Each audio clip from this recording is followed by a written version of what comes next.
And then I also just wanted to take a second to talk about desirability politics, and specifically who I'm thinking through with desirability politics. I think when I talk about the politics of desire, people almost immediately just assume I'm talking about Deleuze or Guitar Boy, I don't know, any of those French folk who often have some very problematic things to say about especially sleeping with minors. And so, especially given the text that I'm going to be talking about today, I wanted to instead reorient what I mean by desirability politics. And in doing so, I wanted to draw everyone's attention to three thinkers that I came to last year that have all been very, very helpful for me. Now, the first one is Saadia Hartman. She is a wonderful Black Studies scholar, and her piece, Venus in Two Acts, which looks at the various different Venuses around the Atlantic in the 19th century. And I have a copy of it. I'll drop it into the chat as soon as I'm done with my talk. Thanks to Mumble Theory, who is a wonderful scholar on Twitter. And then also Deshaun L. Harris, who has an upcoming book coming out called Belly of the Beast, The Politics of Anti-Fatness as Anti-Blackness, as well as Zalika Ibarimi, who is a PhD student at UT Austin and is doing research on John theory and Ho ontology. They are, except for Hartman, Harris and Ibarimi are both on Twitter. Ibarimi has a tendency to deactivate her Twitter though, so I also put her Instagram down, so you can go look at some of the art she produces alongside her research as well. Now, I did want to warn this, I'm going to be showing the original cover of Toni Morrison's The Bluest Eye, which has the sort of preamble of the book written on it. I'm going to read the preamble as well too. And the preamble does deal with a child sexual assault, incest, and child miscarriage as well. And this would have been the very first thing people would have seen upon, the text of this would have been the first thing people would have seen upon the very first edition of this book. And so that is the next slide. If you would like to mute me during it, I'm only going to read, talk about those things while this slide is up. And so the next slides, as I go into more of Morrison's own self-reflections on this book, I won't be going into those details again. So I just wanted to give the heads up. So here we go. This is the first edition of The Bluest Eye by Toni Morrison.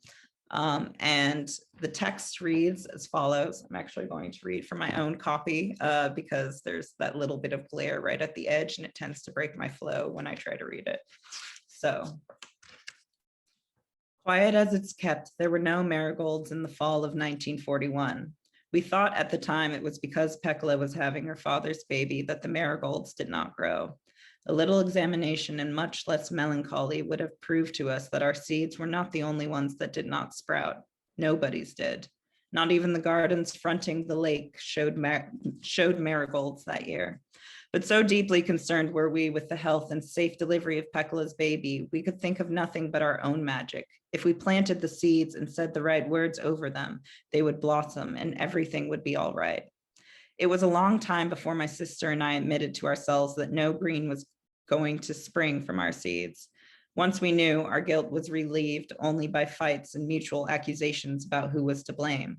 For years, I thought my sister was right. It was my fault. I had planted them too far down into the earth.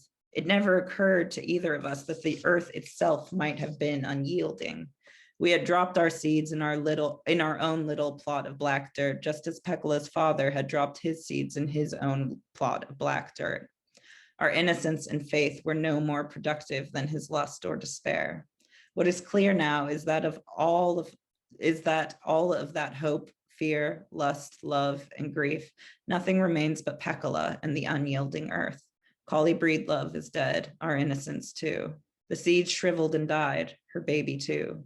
There is really nothing more to say except why, but since why is difficult to handle, one must take refuge in how.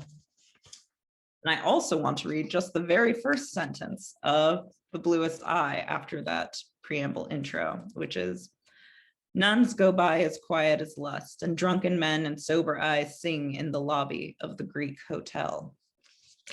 I love Morrison's, her way with words, and especially of blending different types of the senses together. And that's why she's someone that I find very comfortable to be talking around colorism with and exploring different frames of colorisms. So this is from the foreword of The Bluest Eye, and it was a point that I wanted to touch on. Morrison writes, when I began writing The Bluest Eye, I was interested in something else, not resistance to the contempt of others, ways to deflect it, but the far more tragic and disabling consequences of accepting rejection as legitimate, as self-evident. I knew that some victims of powerful self-loathing turn out to be dangerous, violent, reproducing the enemy who has humiliated them over and over. Others surrender their identity, melt into a structure that delivers the strong persona they lack. Most others, however, grow beyond it. But there are some who collapse silently, anonymously, with no voice to express or acknowledge it. They are invisible. I wanted to draw everyone's attention to this quote because it makes a point, I think, about the impacts specifically around race that can happen, and especially around race and aesthetics and beauty. Morrison is very vocal about the fact that she wrote her first novel as a response to the changing aesthetics of the time. I mean, this novel came out in 1970, right after the 60s, and everything around civil rights that happened and all the pushes forward that people were trying to do. And so she goes further on to state, the assertion of racial beauty was not a reaction to the self-mocking, humorous critique of cultural racial foibles common in all groups, but against the damaging internalization of assumptions of immutable inferiority originating in an outside gaze. I focused, therefore, on how something as grotesque as the demonization of an entire race could take root inside the most delicate member of society, a child, the most vulnerable member, a female.